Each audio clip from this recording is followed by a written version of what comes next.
إني كنت مجرد وقت في حياة بعض الآخرين، ده شيء مستفز وخلاني أحسب نفسي من تعداد الموهومين.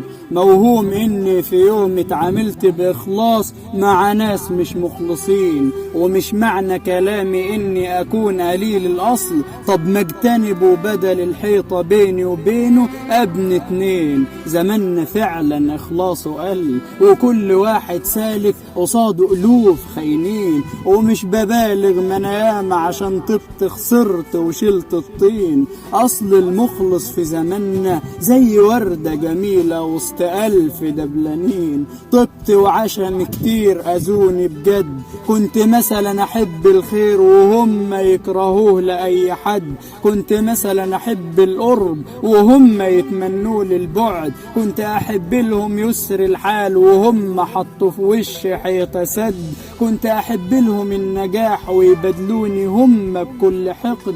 ما أنا دايما كنت حريص على إن الغير مني ما يزعلش، وحزني مهما كان كتير بحاول أخبي وما ببينش. ومهما طال سر الغير مدفون جوايا وما بيطلعش. وعملت أشكال والوان من ناس ولسه الخاين طبعه ما يتبدلش. دايما كنت أنا سالك ليهم ويعاملوني بغش، بس وقت المصلحة كان يتغير الكلام ويتبدل الوش.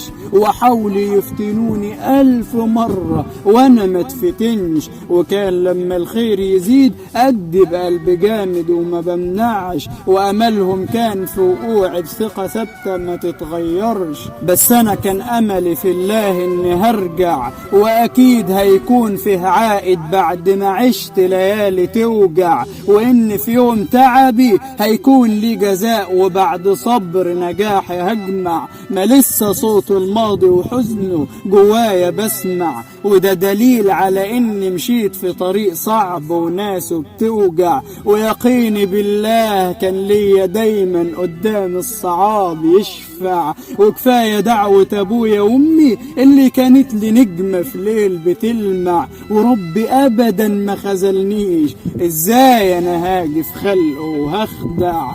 أصل الإخلاص عمره ما كان كلام. عاملنا ناس بيضة قلوبها سودا وما تعرفش إلا الحرام. ومعرفتهم تشيل ذنب ولا عمرهاش يوم تجيب قدام. وفي عز عستي ما كنتش أبخل بالاهتمام. حتى البداية بيني وبينهم خلوها أوحش ختام. وكان فيه كام سبيل قدامي للانتقام، بس أنا بتعامل باللي أبويا عليه رباني.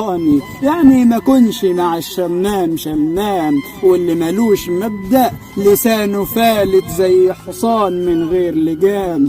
دايما كنت انا لين في التعامل وهفضل لين، علشان في يوم هقع مع اللي شبهي ناس ايام. وبجد هنسى اشكالكم وتاني ما هسمحش يكون بيني وبينكم صدام. والكلام ما فيش اكتر منه ممكن اقول فيكم من دلوقتي لبعد عام، بس روح الله لا يرجعكم. يلا حتى من غير سلام، يلا حتى